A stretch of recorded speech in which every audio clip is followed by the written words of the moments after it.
are so right. We are living in a foul society. Pornography, all-day drinking. We are going downhill fast.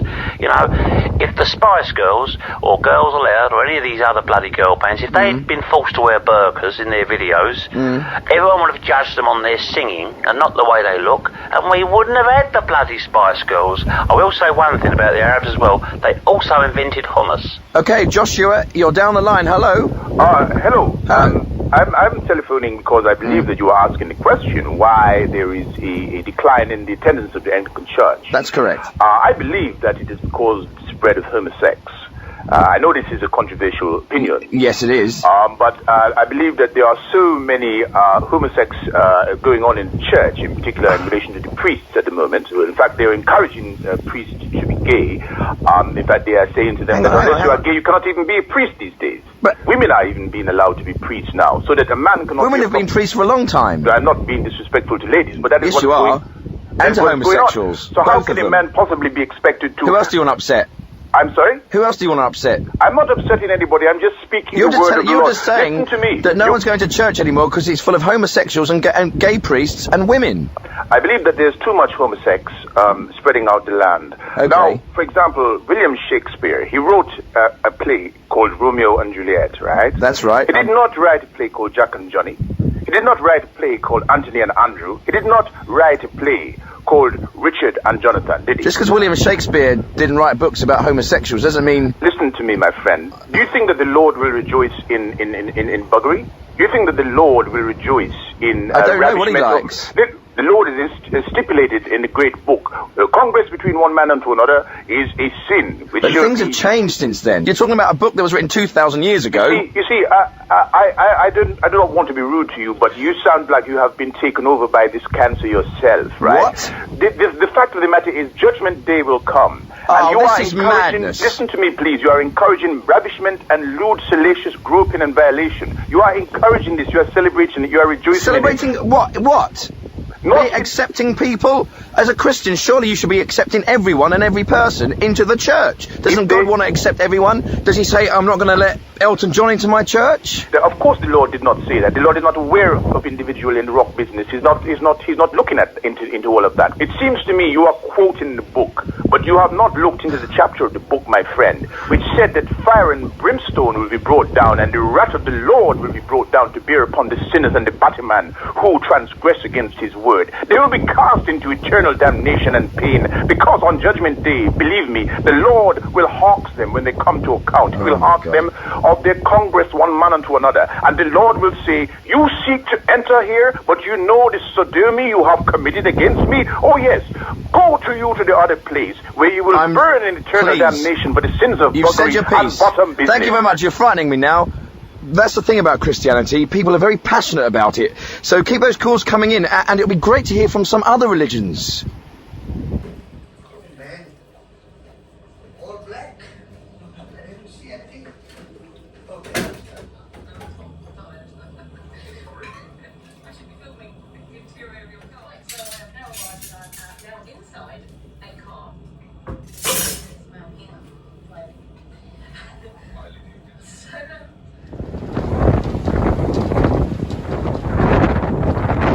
Right. I'm going to pop down and cast my vote. Jeez. A tad windy today, darlings. Just a tad windy.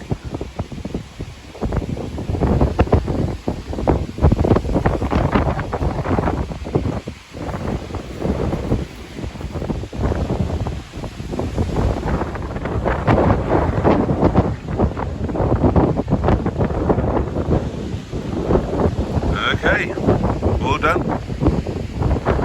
All done.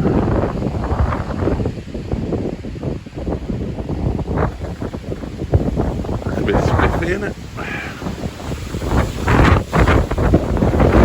Oh, bloody hell.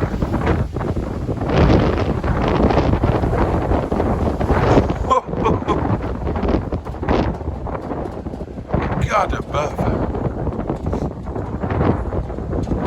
Oh dear. Right. I can think about lunch now, can't I? can't I? Oh, balls, I locked it.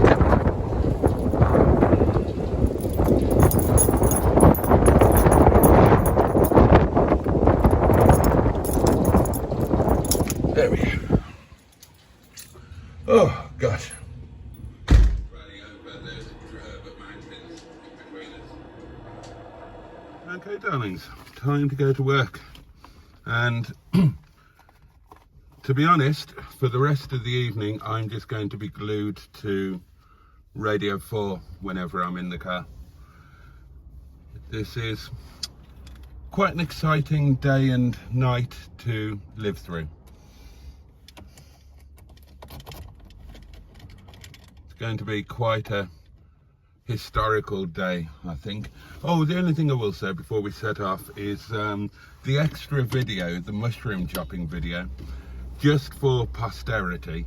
That is the first video that I created with my new edit suite, which was new a year ago, but it's still the first time I've actually done something with it. I was talking about it in the live stream last night.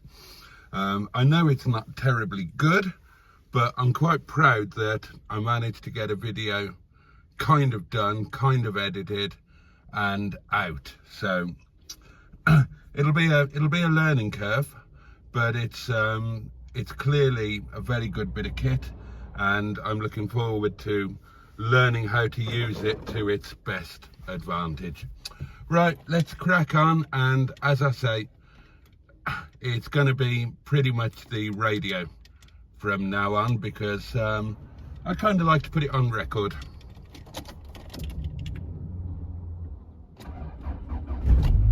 You can look out the window if you're bored.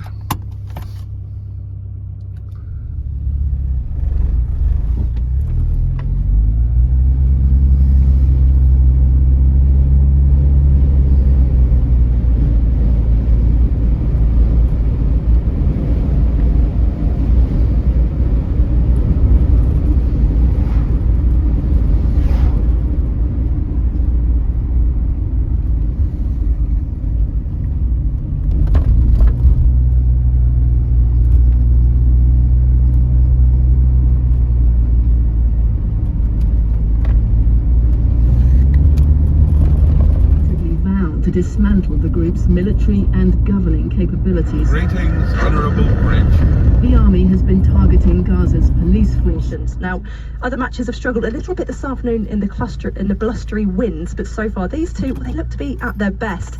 And as you can imagine, the court number one crowd are delighted to be witnessing another huge all-British matchup. Right. Here we go, darlings. It is 3 minutes past 10 and the polls are closed.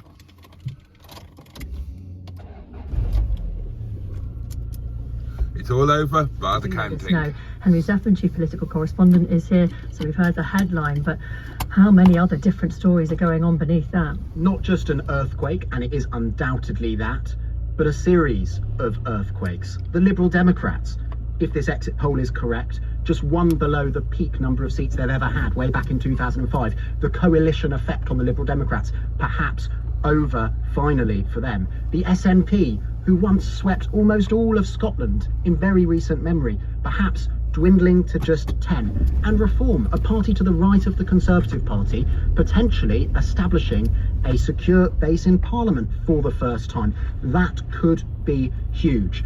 But if you return to the big picture between Labour and the Conservatives, for the last 2 years, the polls have been telling us something like this is likely to happen. And I've spoken to Labour people and they would say, well, I don't quite believe that. I'm not going to believe that until the exit poll. Well, now they can believe their eyes and their ears. The Conservatives I've been speaking to for years have been saying, no, these polls are nonsense. Well, you have to say they were completely deluded. We have talked about the drama of the exit poll, and I'm sure many people listening to it felt it, but watching the face of the man in front of me, West Streeting, if the exit poll is right, and I know you'll be cautious, could be our next health secretary, was something to behold. Can you believe it? No. I used to think, watching back 1997 and seeing Labour spokespeople like Peter Mandelson or Alistair Campbell on in the early hours of the night, and they were still waiting for the results to come in, anything could happen. I used to think these people were nuts. And I actually now understand exactly how they feel. I won't believe the results until they're all in and know exactly what we're looking at. I think it's been clear to all of us for some time that the country is crying out for change. I think we felt during the course of this campaign that cry for change became louder. I was taken aback in my own constituency today at the number of people whose doors I was knocking on to encourage them to vote were saying, I voted this morning. Yeah, of course it's for you. What is it? If you had to sum this election up, having been on the door knocker for 6 weeks, homing out all day today, what does this night represent? Well, hopefully a turning point for our country, because we look at the state of Britain today.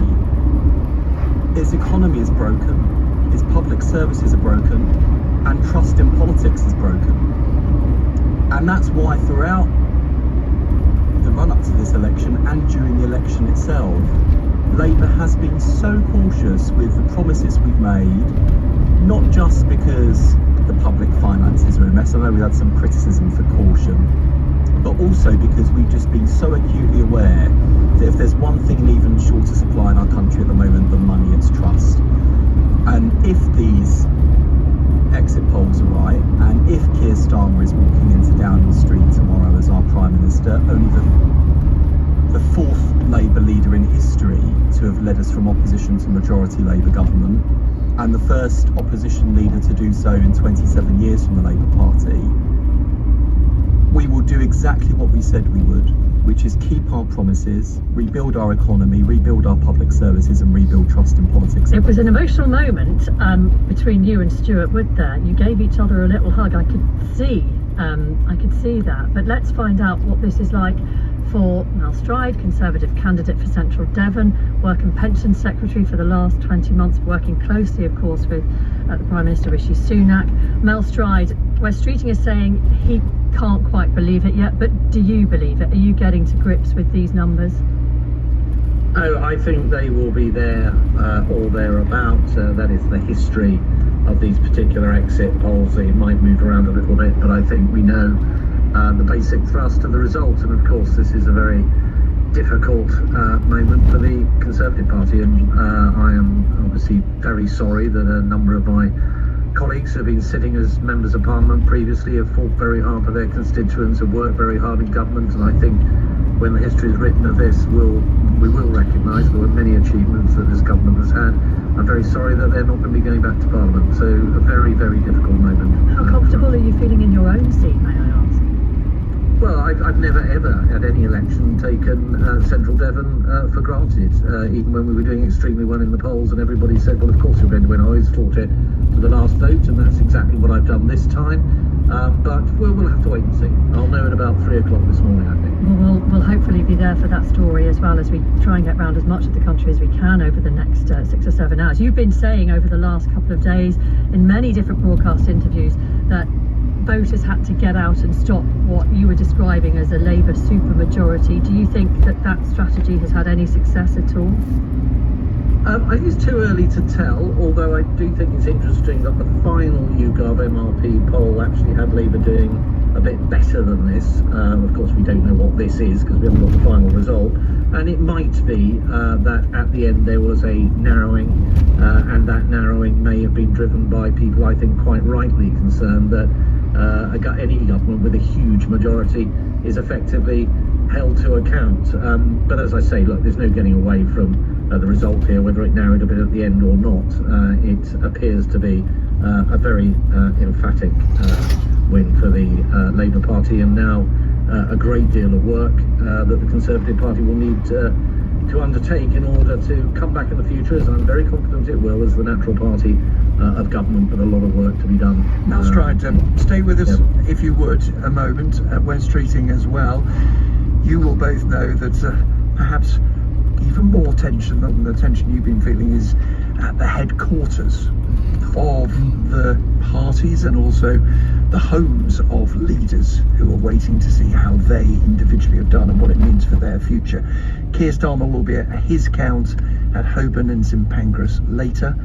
And then, if the exit poll is right, he'll be heading to a new address later this morning, following him all the way through the night. The Today programme's Justin Webb. Justin.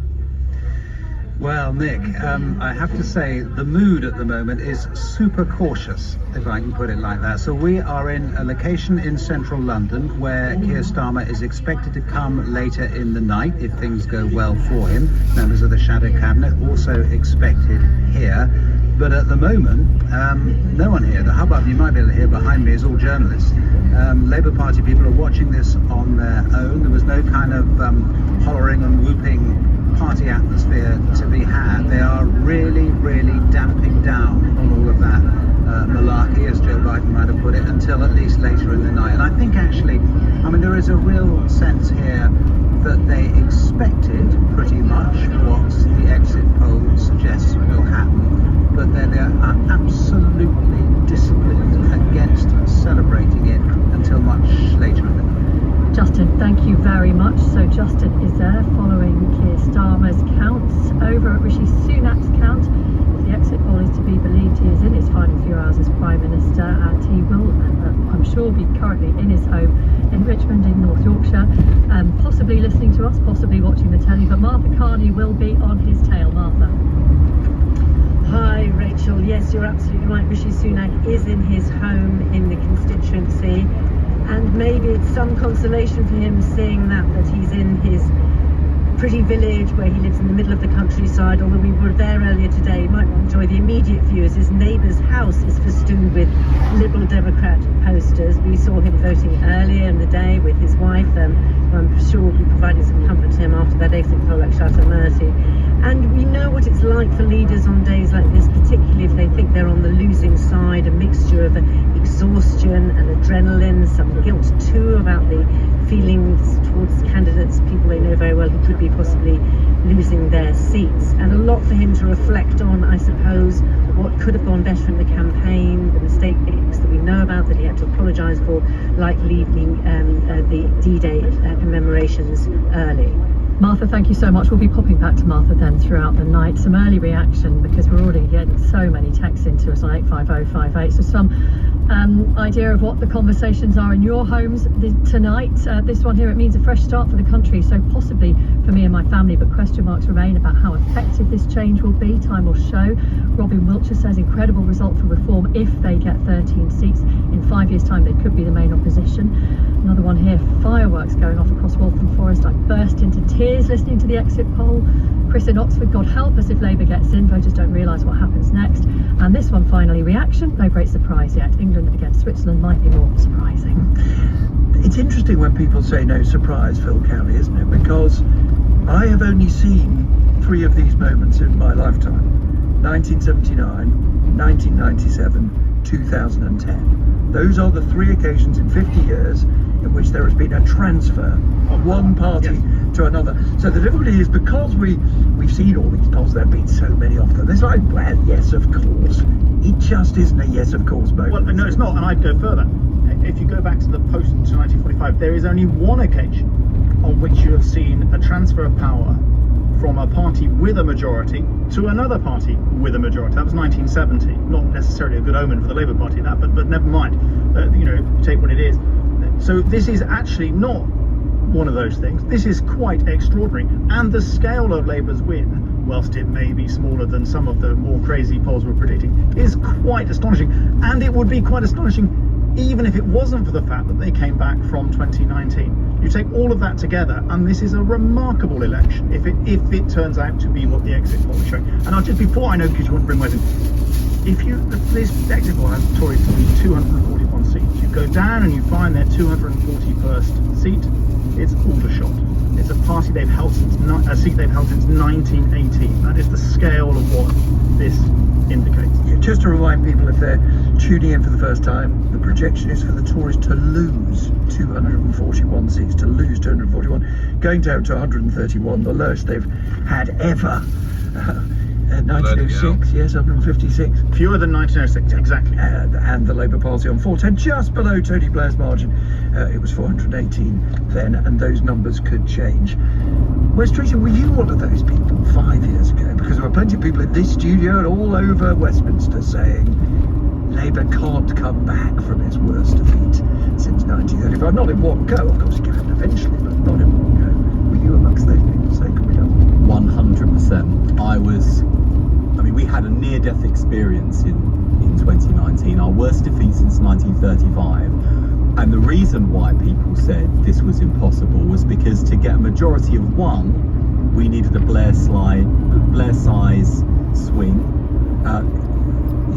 Let's not get carried away, because there'll be lots of tight races, I know, thinking about the seats that will get us up to Aldershot. So let's not make any presumptions about the final number. But that exit poll is a Blair-sized majority, and yet we needed a Blair-sized swing to get a majority of one. Just to remind people of the numbers, so 170 projected in the exit poll is the majority. Yeah. Tony Blair's majority was 170. And look, I think the reason we're fundamentally in this position is because the Labour Party did the right thing after such a terrible defeat, which was to really listen, really understood why we lost, and really change. But what we'll have to see underneath all of this is the vote share, which will tell another story altogether. And some people are saying this could be the most disproportionate election result ever.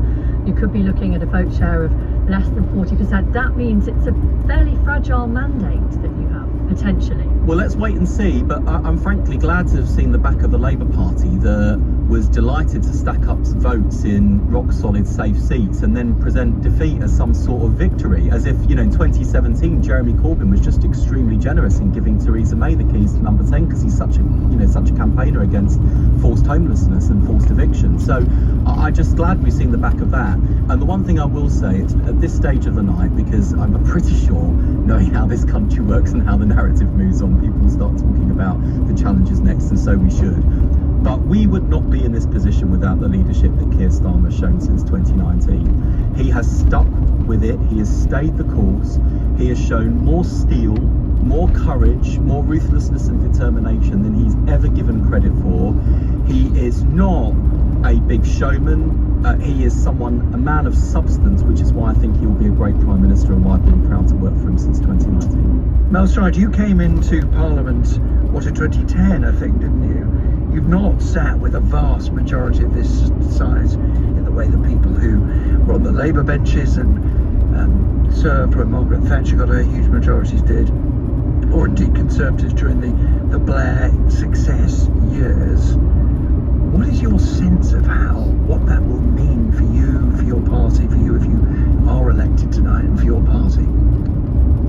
Well, I think it's going to be obviously a huge mountain to climb, but the mountain peak is very clear, and that is to work out exactly what has happened, the mistakes that we have made, and there have undoubtedly been those, and what direction the party now needs to take in order to make that climb and to get back up to that peak, to become once again the natural party of government. Is it too early to say? Do you begin to have the answers to that question? I think it is too early. I think in general terms, Nick, I think there will be a lot of people over the next 24, 48 hours making a lot of very strong statements about exactly what we should have done or didn't do or should do in the future.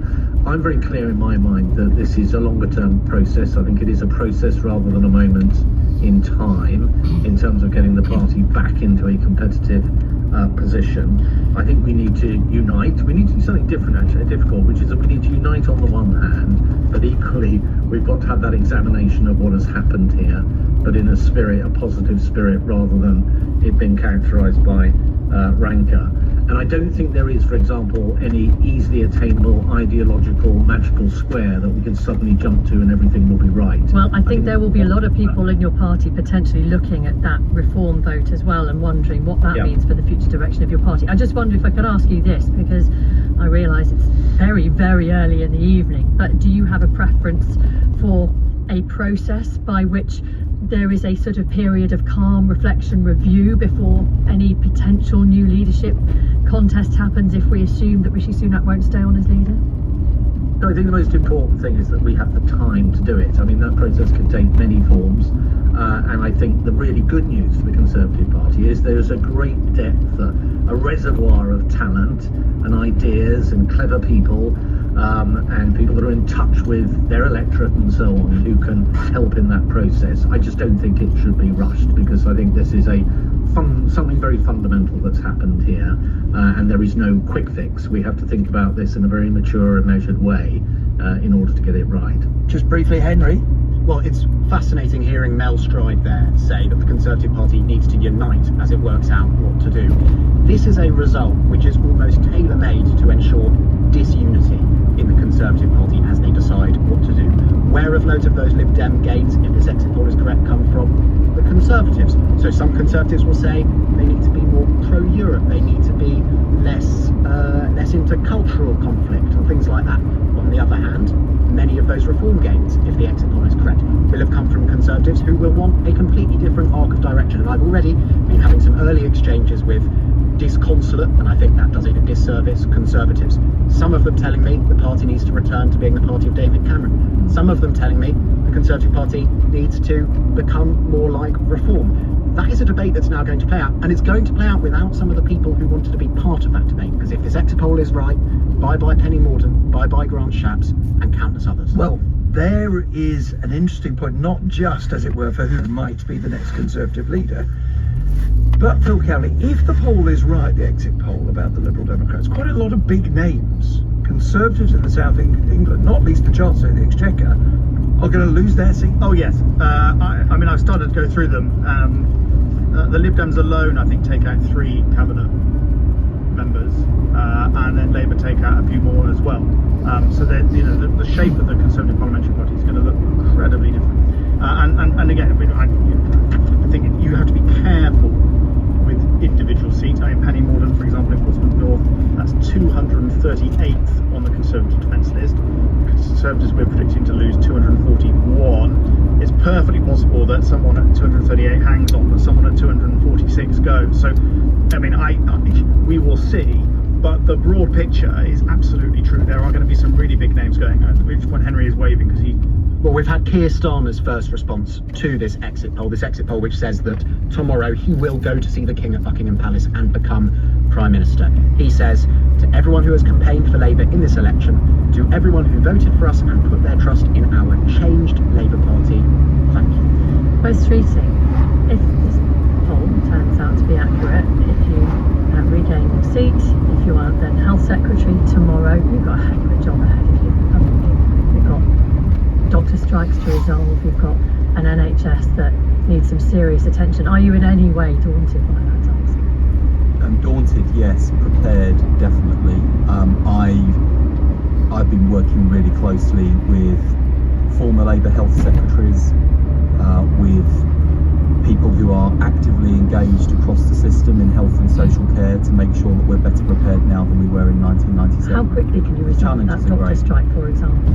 Well, if the exit poll is right, and if I am re-elected, and if I am the Health and Social Care Secretary tomorrow, one of my first calls would be to the BMA with a view to getting talks up and running as a matter of urgency. Do you know the next Health Secretary? No, because we don't have a Labour Prime Minister, and until the Labour Prime Minister calls you in and appoints you, you don't know for certain. You'll be attacked. But I've heard, I think... the great joy for me of election nights is politicians, in a sense, don't have to pose and push a party line. We've all voted now, so I'm going to do something unusual. Mel Stride, listening still, I hope, in central Devon. Mel Stride, Yes. Work and Pension Nick, Secretary. yes, hello. Yeah. What Can you hear me? advice would you give to Wes Streeting? Wes Streeting is on the brink of joining the cabinet. You've been in cabinet, you've dealt with some incredibly difficult problems as you try and reform welfare. What advice would you give to someone like Wes Streeting, new to being a minister, entirely new if he gets that job? So I would say when you go into a big department, and health of course is, as DWP is, have a very clear set of objectives in your mind, not a very wide number of objectives, but a very clear set of important objectives. Get your officials around you, listen to what they have to say very carefully, but always at the back of your mind have your own instincts on these matters, because if you're in the business of changing things, you will come up against the orthodoxy, and in many cases what good ministers do is see beyond that and push change against some resistance, not just external but sometimes internal. I think that will be the biggest thing, and kind of be true to yourself and your instincts, and and push hard and work hard and take people with you. Work with your officials, but challenge them at the same time. The man who looks set to be our next health secretary is not quite taking notes, but he was listening very carefully. Yeah, that's right. And similarly, I'd say to the Conservative Party, beware the unity of the graveyard. The only way the Labour Party has changed was being prepared to take on the fight and win the argument. And for too long, Labour's modernising tradition was left in the corner and left in the cold, and that led to successive election defeats. The Conservative Party needs to make a decision about whether it's going to be the winning One Nation party it used to be, or whether it's going to be a wholly owned subsidiary of Reform. And you can only resolve that question by winning the battle of ideas and organisation, and the One Nation Tories need to decide if it's a fight they want to win. Well, it's a fascinating bit of advice you've given to each other. I don't want to be the bringer of bad news to you personally, Mel Stride, but our exit poll says what, Phil, about Central Devon? I'm afraid, Mel Stride will have worked this out himself. On that sort of swing, Mel Stride will not be the MP after this election, but we will see. I should say on what we're predicting in West Streeting seat, he will continue to be the MP despite what we think may have been a fairly substantial challenge from the left. But Mel Stride will not be. Mel? Well, can I just say, Nick, let's wait and see, but at the same time, if that is what the hand that fate deals me, can I just say that it has been the privilege, the honour of my life to have spent 14 years representing the fine people in this constituency. Do you feel anger tonight? No, I think actually, perspective is a great thing. We need a bit of time to roll by until we get to that point. I think we had a tide against which we were swimming, particularly with COVID and the pressures that produced, particularly the fiscal pressures and the need for a tax response to that. I think the inflationary shock and managing our way through that and the cost of living problems that brought, amongst other things, some of which were admittedly of our own making. I think collectively that gave Rishi Sunak and this cabinet a very considerable tide against which to swim. And I think it's, so I don't feel anger. I think that's the way it is. Look, we've been in office now for 14 years, and that in itself is part of the story here.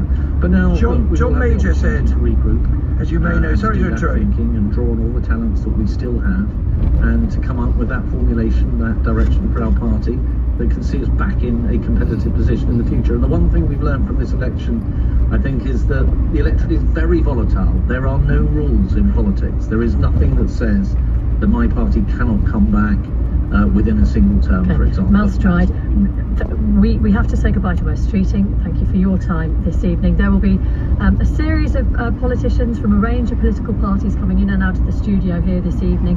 Mel Stride is in his Devon seat at the moment. Just before we go to news of what might be one of the first significant results and what we know about what's happening in Swindon in a second, what I was trying to quote to John Major's fascinating quote after the Conservatives lost in 1997, he described the Tories as having, quote, stretched the democratic elastic too far, a phrase that he used. So just to remind people, if you're just switching on, you're listening to 5 Live and BBC Radio 4. We've come together a joint programme this evening to bring you the results of the 2024 general election. And the exit poll has said that Labour has won a landslide. It's predicted Labour will get 410 seats, the Conservatives 131, the Lib Dems 61, the SNP 10, Reform 13, Plaid Cymru 4, the Green Party 2, and other parties, including Northern Ireland, 19. So those are the numbers. I realise it's quite hard to take in all that information. Also, there are lots of caveats around some of those numbers because a shift or two in either direction could change particularly the seat numbers around the SNP and Reform. That's what we're being told by our team, and we'll talk to Professor John Curtis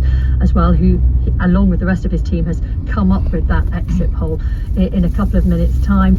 Let's now, as we hop around the country, go to Ed Davies' constituency. Nick Watt is in Kingston and Suburbiton in southwest London. Hi, Nick. Hello there, I'm in Chessington. You'll be very pleased to hear that I'm at a safe distance from the zoo. Got to be careful at zoos at this time of night. And yes, I'm at the Kingston and Surbiton Count, the seat that Ed Davey has held since 2017. They must be pretty happy there at the moment, are they, Nick? That's right. So look, we're not going to be seeing Ed Davey for a few hours. We think his result is sort of sometime between 3 and 4 a.m. But we have heard from Ed Davey, and Ed Davey is saying that if this exit poll is right, then the Liberal Democrats' view is this is their best result, they're saying, since 1923. Because what they're saying is if they got 29 gains, because they won 8 seats last time, 29 gains, that would be their best result in 101 years. This exit poll, if it's right, would suggest that they have absolutely smashed that. And what the Liberal Democrats are saying is that they believe that his very personal campaign, all that paddleboarding, going down that slide, they called that the air war, the national campaign. They think that worked really well. Their initial strategy, the classic Liberal Democrat strategy, was to have a ground campaign, because that's where they do well, and they wanted to make sure that the national campaign sort of didn't interrupt that. What they found was all the attention that Ed Davey got meant that that air war, that national campaign, enhanced the ground war. And where they are now, if that exit poll is right, they're back to the sort of seats that they had when they were able to be in coalition, though of course we're not talking about that now, because it looks like a Labour landslide. Keir Starmer, if that poll is right, would be able to govern on his own. Nick, well, thank you very much indeed. When you said you were at Chessington, I thought briefly you were going to be at the World of Adventures with Sir Ed going down a slide or a bungee or something like that. It was a slightly curious stab, that, Professor Cowley, wasn't it? That claim that the Liberal Democrats have done better than they have since 1920. Yeah, I didn't really understand. I tell you what it is. I think what it was is it's more games than they've ever had but it's not more seats. It's not more seats. I mean, it is better marginally in 2005. I mean, it's effectively as good as they've ever done. But I think it's a bit of a stretch to say it's the best they've done going. Well, the one who may be able to clear all of this up for us is joined us in the studio, taking the place of our Labour man Wes Streeting a little while ago, Sarah Olney. Welcome. Hello, good to be here. Candidate for Richmond Park, which you won in 2019, also the party's Treasury spokesperson. If you get this sort of number, 60 odd seats, that's quite a thing, isn't it? Oh, we're so excited. This would be, I mean, we think this is the best result in a century, and, you know, we're all really, really... Everyone's still shaking their head at that stuff. It's the sort of result you used to have before you went into coalition and got marmalised by the electorate for jumping into bed with the Tories, isn't it? Well, I mean, yes, we're going back. We got a similar result as I think we were just saying in 2005. So, you know, we are, you know, we're back. We're back as a parliamentary force in this country, and it really is tribute to Ed's hard work, his very inspirational campaign, and, you know, putting the NHS and social care front and centre. There's no doubt it's been an effective campaign, but it's very specifically targeted. So your vote concentration is in a certain geographical area. I wonder, can you really claim to be a serious opposition party for the country? Well, I mean, obviously that's what we've done. We have very much focused on specific seats that we think we can win. But, you know, you'll see that, or I'm hoping that we'll see, you know, good results across the West Country, across the Southeast. You know, so significant parts of the country, and, you know, we will be making gains, we hope, in every part of the country. And one thing that people who don't work in Parliament, aren't inside Parliament as you have been and reported on it as Henry has, will not know is that if you do better than the SNP, and even if the figures for the SNP are too hard on them, that they do rather better than our exit poll is suggesting, down at 10, you get a question every week at Prime Minister's Questions. You get new rights as the third party in Westminster. That's right, and I mean that's been our goal, you know, a long time before the campaign started, that we wanted to become the third party, we wanted to overtake the SNP, so that's always been our goal, and I'm so delighted to see that we have hopefully successfully achieved that. Sarah, for the moment, thank you. Let's go to Henry. We have still not heard anything from the man who is, for now at least, Prime Minister Rishi Sunak. We have had our first official response, because I think Mel Stride was speaking more reflectively there, actually, as an MP who might be on the brink of leaving Parliament. And we've had our first official response from the Conservative Party. They say this is a projection, not a result, so it's important we wait to see the actual results come in.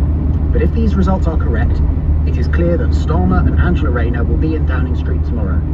That means your taxes will rise and our country will be less secure. I think that one didn't work over the last 6 weeks, but clearly one last hurrah for it. They go on to say, it's clear that based on this result, we will have lost some very good and hard-working candidates. There's a long night ahead, and we should wait to see the shape of the government that people have chosen. We will know soon enough.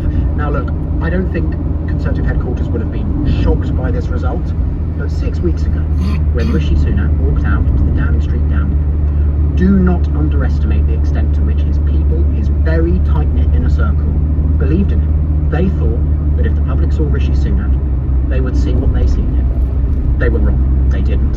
And he is headed for the backbenches. And one of the debates that will be had, and we've got many hours to fill, we'll be having it, which is whether that was a mad decision to go as early as he did. But before you answer that, let us go to a count. One of the big counts for the night is the count of the Chancellor of the Exchequer, the count of Jeremy Hunt. Darshini David is in Godalming and Ash for us tonight.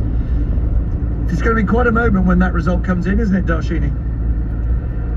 Isn't it just, Nick? They're no strangers to drama here in the Surrey Hills. They're used to the filming things like the Harry Potter films, James Bond, but it's nothing like what's unfolding here at the Edge Leisure Centre, because we always knew it was going to be a very tight race here. They've gone against convention. They're counting Godalming and Ash before Farnham because they know this is a big moment indeed, and that exit poll does suggest there's only a 19% chance of the Chancellor retaining his seat. He'd be the first Chancellor in modern history to lose his seat if that poll is right.